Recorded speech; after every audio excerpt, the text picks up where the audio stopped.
Joe. For the past 6 years, I have been lucky enough to have you as my best friend and partner. This world is a better place with such a kind, sweet, and amazing person that you are. I am honored that you have chosen me to be your forever. I promise to cherish and support you through any obstacles that come our way.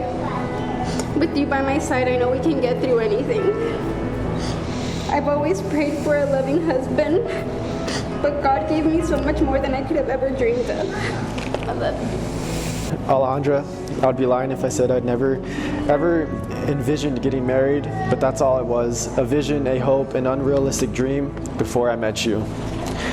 I was a boy who had a knot as a tongue and often found himself living more in a world of imagination as I lived more within my head than I did in real life. I was facing what seemed to be a losing battle with myself as I built imaginary walls to hide my true self. When meeting you, those walls and fears seemingly disappeared. Well, not all of them, but they stood no chance to your stubbornness hammer.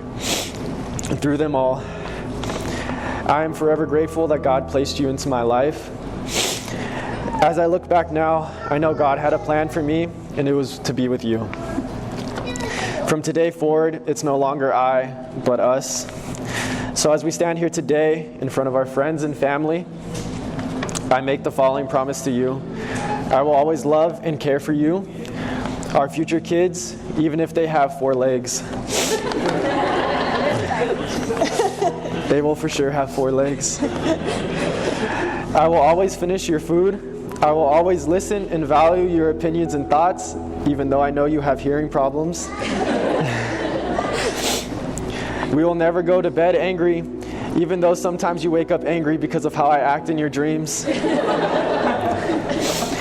From today on, I will continue to love you and grow with you. I'm excited to see what God has planned for us. I know even if it is rough, with you by my side, everything is going to be all right. By the authority vested in me by the state of California, I now pronounce you husband and wife. You may kiss the bride.